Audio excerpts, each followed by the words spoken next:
할렐루야. 오늘 주시는 말씀을 통해서 위로와 또 하나님이 주시는 평강을 누리시는 복된 시간 되시기를 주님의 이름으로 간절히 축원합니다. 아멘. 오늘 함께 읽으신 말씀을 통해서 여호와께서 요구하시는 것이 무엇이냐라는 제목으로 하나님이 주실 은혜를 함께 나누도록 하겠습니다. 제가 얼마 전 인터넷에서 읽은 글을 소개해 드리려고 하는데요. 사실인지 아니면 우스갯소리로 적은 것인지는 모르겠지만 좀 꽤 중요한 의미가 있는 글을 이제 여러분들에게 소개해 드리려고 합니다. 한 학생이 이제 대학교에 입학해서 이제 인적 사항을 적다가 취미를 적는 칸에 자기 취미를 기독교로 이렇게 적었다고 합니다. 그 학생에게 어떻게 기독교가 취미가 될 수 있느냐 이렇게 물어보았더니 자기를 위로해주는 사람이 있고 또 교회 가면 그들과 함께 어울리면서 스트레스도 해소되고 또 삶의 소소한 행복감을 느끼게 되기 때문이다 이렇게 이야기를 했습니다. 여러분, 어떤 사람에게 종교는 단지 자기 만족이나 또 위로 혹은 스트레스 해소를 위한 모임에 불과할 수도 있다라는 글을 읽어보았습니다.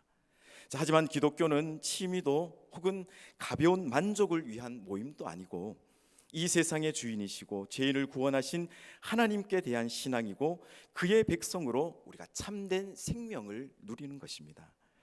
오늘 본문에서 모세는 그동안 이스라엘 백성들에게 계속해서 강조해왔던 순종에 대한 분명한 응답을 우리에게 요구하고 있는 것입니다. 하나님을 믿는 것은 삶의 위안이나 위로를 얻기 위한 것이 아니라 하나님께서 진실되게 순종함으로 영원한 생명을 누리는 참된 신앙의 길이 되어야 될 것입니다. 하나님의 인도하심을 통해서 이 출애굽한 이스라엘 백성들은 가나안 땅에 들어가기 전에 하나님과 언약을 맺었는데요. 맺은 언약은 두 돌비를 통해 주셨습니다. 하지만 하나님과 맺었던 언약이 이스라엘 백성들의 이 금송아지 우상 숭배로 인해 깨어졌고 또 돌비가 깨어지면 하나님과 맺었던 언약의 이 파기를 의미하는 것입니다. 하지만 신명기 10장 10절과 11절의 말씀을 통해 볼 때에 모세는 두 번째 40주야를 산에서 금식 기도하면서 하나님의 말씀을 받게 됩니다. 이것은 하나님께서 이스라엘 백성들을 용서하시고 그들을 인도하여 가나안 땅을 취하라고 하신 말씀인데요. 이어지는 본문 12절의 말씀을 통해서 하나님께서는 이스라엘 백성들을 향해서 여호와를 경외하고 율법에 순종할 것을 강조하고 있는 말씀입니다. 성경의 이스라엘 백성이나 오늘 우리나 동일하게 신앙에 있어서 가장 간과하고 있는 것이 있다면 그것은 하나님의 전 우주적 통치일 것입니다. 하나님께서 이 이스라엘 백성들을 애굽에서 건져주시고 또 가나안 땅의 모든 족속들을 진멸하시면서까지 이스라엘에게 가나안 땅을 주신 것은 기본적으로 이스라엘 향한 그 하나님의 사랑에 기인한 것입니다. 하지만 한편으로는 하나님께서도 이 애굽 또한 가나안 민족 모든 족속도 다스리는 그 주권이 있으신 분이시기 때문에 가능한 것입니다. 여러분, 하나님께서 그냥 이스라엘을 사랑하셔서 단지 그들이 조금 더 나은 삶을 살게 하시기 위해서 마치 내 백성을 괴롭히는 것들은 내가 가만두지 않겠다 하시면서 애굽과 가나안 족속들을 심판하신 것이 아니라는 말씀인 것입니다. 하나님은 이스라엘 민족을 주권적으로 다스리실 뿐 아니라 애굽 또한 그 가나안 족속들도 또한 오늘 모든 세상도 하나님께서는 다스리고 계시다라는 사실입니다.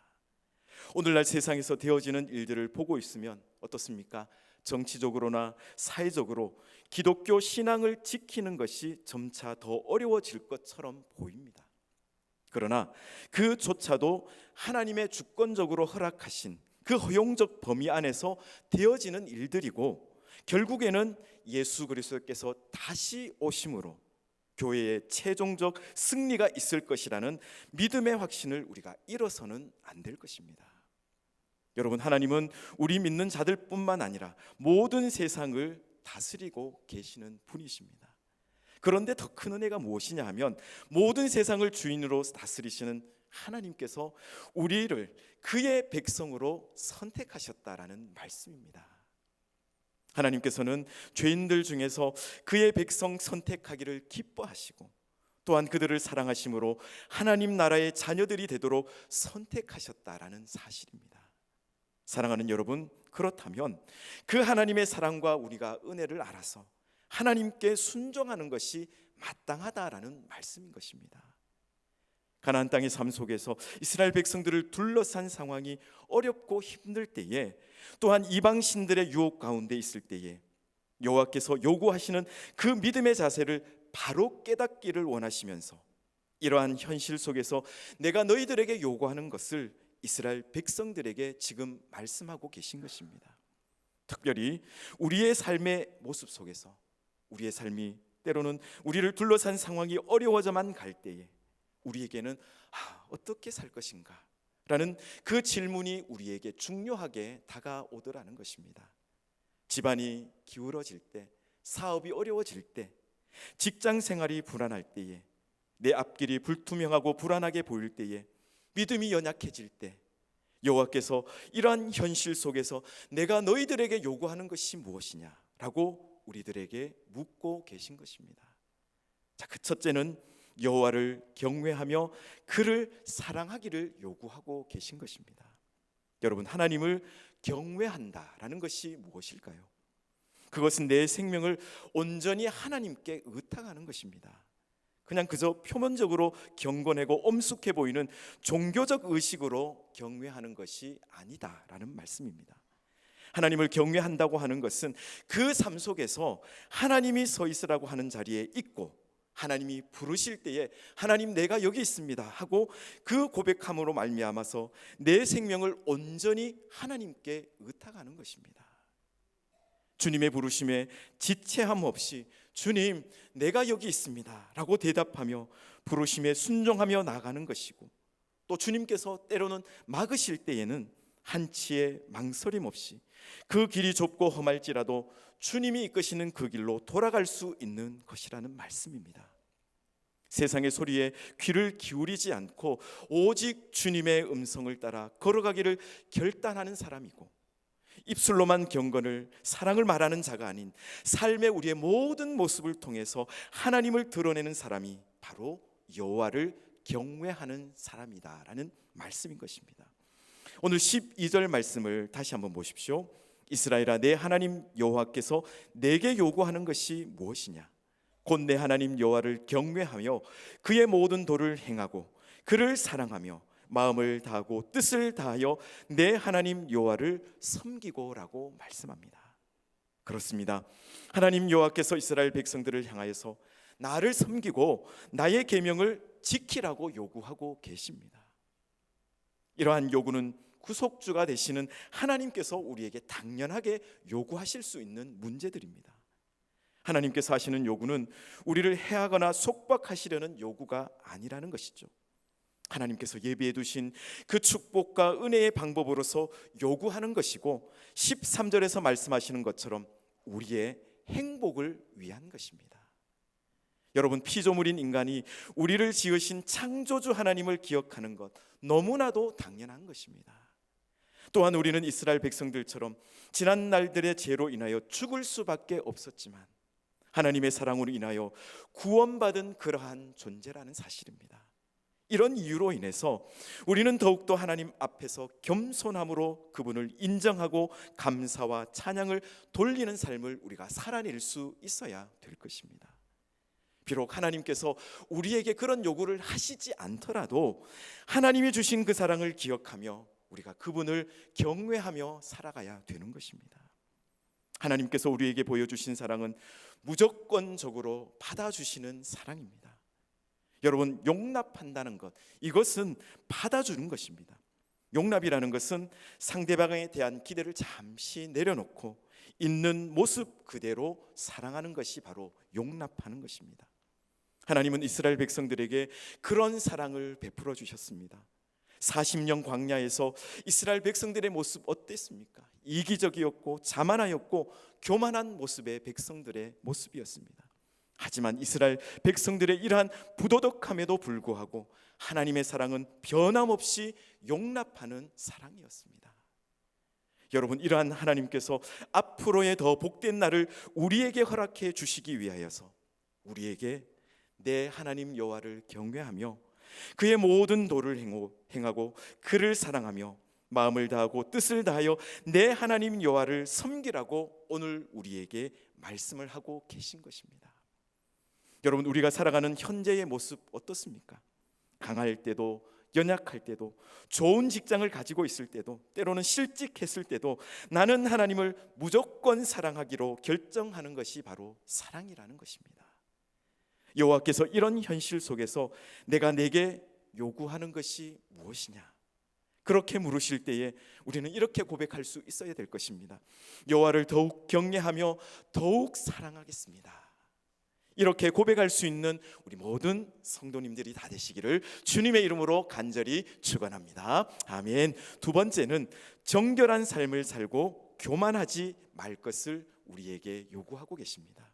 16절 말씀은 이렇게 기록하고 있습니다. 우리 16절 말씀을 다시 한번 함께 읽어보도록 하겠습니다. 16절 말씀입니다. 시작. 그러므로 너희는 마음에 할례를 행하고 다시는 목을 곧게 하지 말라. 아멘.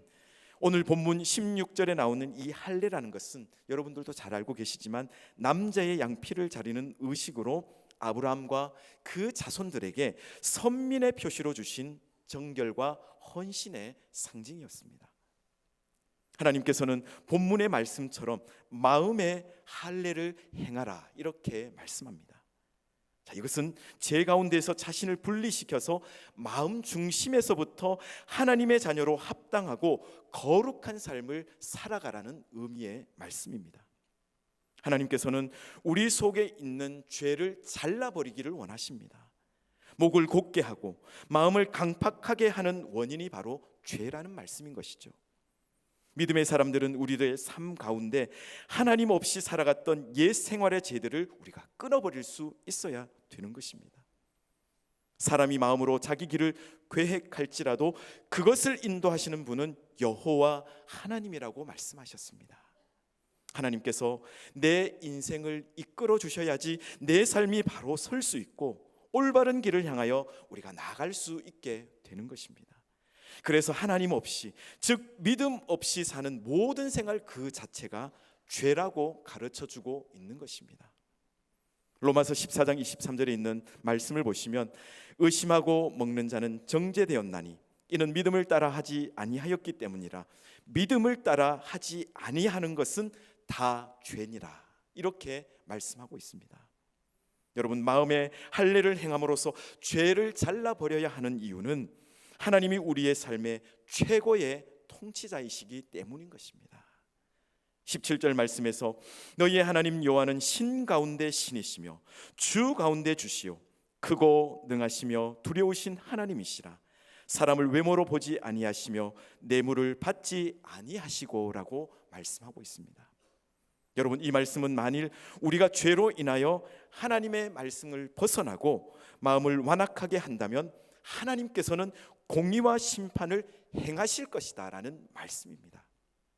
하나님의 말씀을 벗어나고 마음을 완악하게 하는 이런 죄의 결과가 무엇인지 아십니까? 바로 친교의 기쁨을 잃어버리는 것입니다. 성도가 죄를 범했다고 해서 구원을 잃어버리는 것은 아닙니다. 그러나 죄를 되풀이한다면 분명히 구원의 기쁨을 잃어버린다는 사실입니다. 만약 여러분들이 죄를 짓고 난 후에 하나님으로부터 멀어졌는지 아닌지 알고 싶다면 그 기쁨을 한번 여러분 시험해 보시기 바랍니다. 방법은 매우 간단한데요, 지금 여러분들 마음속에 말할 수 없는 이 즐거운, 영광스러운 즐거움이 있는지 알면 되는 것입니다. 자, 만약 그렇지 않다면 여러분들은 지금 하나님과 교제하지 않는 것입니다. 그 기쁨을 빼앗아갈 수 있는 유일한 것은 바로 여러분들의 죄라는 것이죠. 다른 사람들이 여러분들에게 어떻게 하느냐가 여러분들의 기쁨을 빼앗아가는 것이 아니라 세상 속에서 겪게 되는 여러 가지 문제와 상황으로 인한 나 자신의 반응이 그 기쁨을 빼앗아간다라는 말씀입니다. 여러분들의 아내와 자녀와 직장 상사가 여러분들을 속상하게 할 수는 있겠죠. 그렇지만 여러분들의 기쁨에는 손을 댈 수 없는 것입니다. 그들이 하는 일에 대한 여러분들의 반응이 그 기쁨을 빼앗아 간다라는 말씀인 것입니다. 여러분, 성도가 기쁨을 상실한다는 것은 너무나 비극적인 일입니다. 여러분, 세상에서 가장 불쌍한 사람은 구원을 받았지만 주님과의 교제가 중단된 사람입니다. 주님은 우리를 구원하실 때에 우리가 더 이상 죄를 짓지 못하도록 하지 않으셨습니다. 만일 그렇게 하셨다면 우리는 그냥 로봇이 될 수밖에 없었을 것입니다. 주님께서는 우리가 죄를 지을 수 있지만 그것을 즐길 수 없게 만드셨다라는 말씀입니다. 고통 속에서 하나님의 사랑을 이해하기란 쉽지 않죠. 그러나 신학적으로, 성경적으로 고통은 그분이 우리를 사랑하시기 때문에 내버려 두시는 영적 훈련이자 우리를 더 성숙한 사람으로 빚어내기 위한 합력하여 선을 이루어내는 그 과정이라는 사실입니다. 부자 한 사람이 비싼 값을 치르고 예수님의 그림을 샀다고 합니다. 그가 그 그림을 산 까닭은 예수님을 믿는 신실한 신앙이었기 때문이 아니라 그저 그냥 유명한 화가의 비싼 작품이었기 때문이었습니다. 그는 이제 집으로 그 그림을 사 와서는 곧바로 집에 이렇게 둘러보면서 걸만한 장소를 찾았습니다. 여기저기를 둘러보았지만 적당한 자리가 눈에 띄지 않았습니다. 다음 날 그는 실내 장식 전문가를 불러들였습니다. 이 그림을 비싼 돈에 주고 샀는데 어디다가 걸어야 제일 빛나 보일까요? 라고 이렇게 물어보았습니다. 전문가는 먼저 예수님의 그림을 한번 이렇게 쳐다보고 그리고 부자의 집을 이렇게 둘러보았습니다. 그리고는 한참 후에 입을 열었는데요, 이 집은 이 그림 걸기에는 적당하지가 않습니다. 선생님께서 먼저 해야 할 일은 선생님의 가정을 지금 이 예수님의 그림을 걸기에 적당하도록 만드는 것입니다.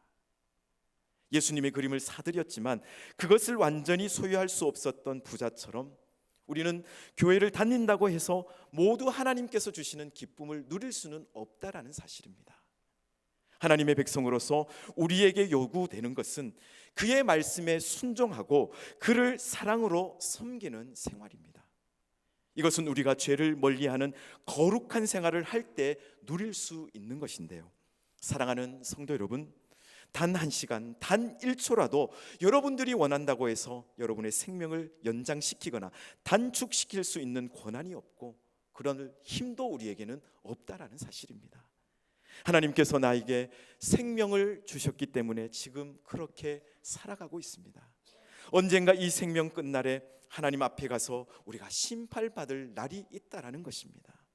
바라기는 주님 다시 오실 날을 여러분 고대하면서 정결하고 교만하지 않으며 날마다 하나님 앞에서의 삶을 살아가시기를 주님의 이름으로 간절히 축원합니다. 아멘. 세 번째로 우리에게 주시는 하나님의 말씀은 고아와 과부, 나그네를 사랑하기를 요구하고 계십니다. 여기서 고아와 과부는 사회적 약자이죠. 남들에게 부당하게 대우를 받거나 소홀히 여김을 받을 수가 있는 존재들입니다. 하지만 하나님께서는 친히 이들을 위해 보호해 주시고 약자들을 그냥 내버려 두지 않으셨습니다. 특별히 하나님께서는 이러한 소외된 사람들을 사랑으로 돌보라 이렇게 우리에게 명령하셨습니다. 본문에 나오는 나그네는 단순한 여행객이 아닙니다.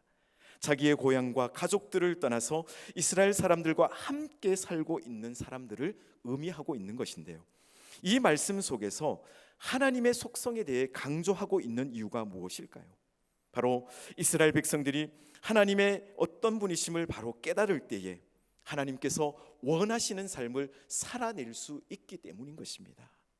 그리고 인간이 스스로의 손으로 만들어낸 거짓신이나 썩어질 가치, 물질이나 명예나 권력 등 그것들이 결코 인간을 구원하거나 도울 수 없는 무능한 존재임을 깨달을 수 있게 되는 것입니다. 오늘 10장 19절 말씀은 이렇게 기록하고 있습니다. 너희는 나그네를 사랑하라. 전에 너희도 애굽 땅에서 나그네 되었음이니라고 말씀하고 있습니다. 모세는 이스라엘 백성들에게 애굽에서 종살이했던 기억을 회상시키고 있는 그 목적이 그들이 이방인으로서의 삶을 살아봤기 때문에 그들의 서름을 가장 잘 알고 위로해 줄 수 있기 때문인 것입니다. 그리고 자신들이 하나님께 빚진 자임을 깨닫게 되므로 그 빚을 갚도록 하기 위함이었습니다.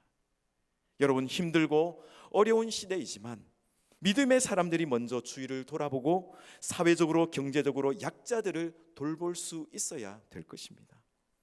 여러분, 사랑은 책임감에서 나온다라는 말이 있습니다. 우리가 어떤 대상을 만났을 때 왠지 그 사람에 대해서 책임감을 느낄 때에 그를 사랑하고 있는 것입니다. 책임을 진다는 것은 짐을 대신 지는 것입니다. 짐을 지되 기쁨으로 지는 것입니다. 그런 면에서 책임이라는 것은 희생이라는 것이죠. 사랑이란 희생하면서 누리는 기쁨이라는 사실입니다. 조선 후기에 야담집인 청구 야담에 있는 이야기인데요, 한 안악이 젊어서 남편을 잃고 두 아들과 가난하게 살고 있었습니다. 하루는 양식이 떨어져 산에 나무를 캐러 갔다가 바위 밑에서 항아리 하나를 발견했는데 뚜껑을 열어보니 그 안에는 은이 가득하게 이렇게 담겨 있더라는 것입니다. 안악은 누가 볼세라 그 얼른 뚜껑을 닫고 바위로 그것을 덮어 버렸습니다. 그리고는 산에서 내려와 다시는 그곳에 가지 않고 온갖 고생 속에 자식을 키워냈습니다. 두 아들은 고생하는 이 어머니를 생각하면서 학업에 힘쓰고 또 차례로 벼슬길에 올랐습니다. 그리고 아들들이 결혼해서 손자 손녀가 줄줄이 태어났고 안악의 말년은 평온하기만 했습니다.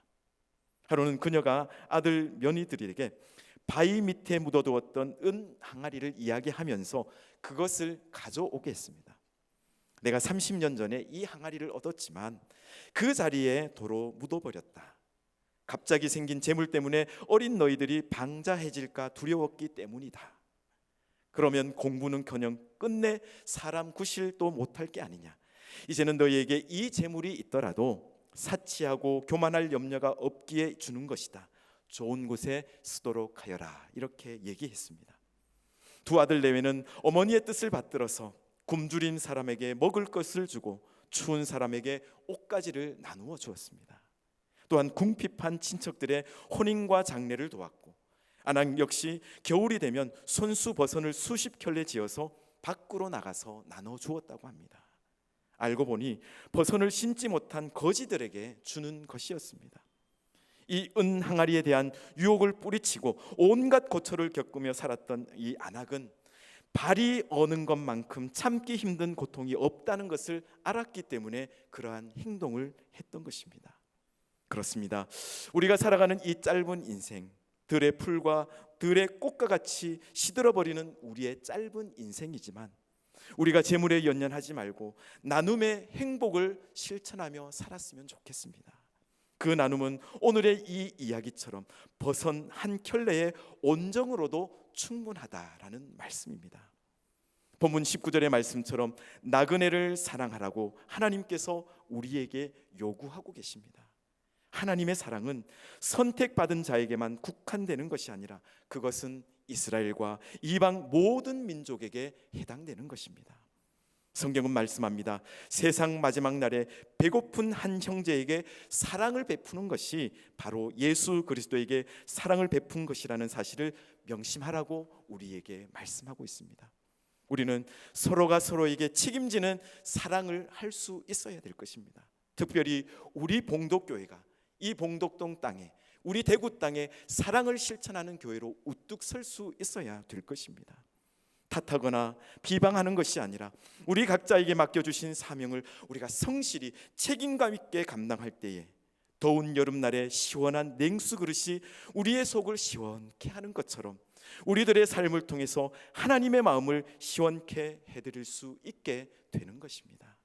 마지막으로 하나님께서 이와 같은 것을 우리에게 요구하시는 이유가 무엇일까요? 하나님께서 앞으로의 더 복된 날을 우리에게 허락해 주시기 위함인 것입니다. 신명기 10장 12절에서 13절 말씀은 이렇게 기록하고 있습니다. 이스라엘아, 내 하나님 여호와께서 내게 요구하는 것이 무엇이냐? 곧 내 하나님 여호와를 경외하여 그의 모든 도를 행하고 그를 사랑하며 마음을 다하고 뜻을 다하여 내 하나님 여호와를 섬기고 오늘 내 행복을 위하여 내게 명하는 여호와의 명령과 규례를 지킬 것이 아니냐라고 우리에게 말씀해 주고 있는 것입니다. 그렇습니다. 이러한 복된 날의 성취는 신명기 10장 22절에 하늘의 별과 같게 하셨느니라 이 말씀을 통해 이루어 주셨다라는 사실입니다. 이 말씀은 아브라함에게 주셨던 약속의 성취입니다.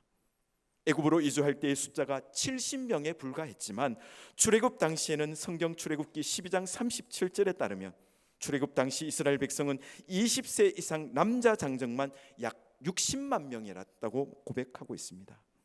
여러분, 노인과 여성과 아이들 그리고 그들을 따라 나온 다른 민족들까지 모두 포함한다면 전체 인구는 약 200만 명에 달했을 것으로 추정하고 있는 것입니다.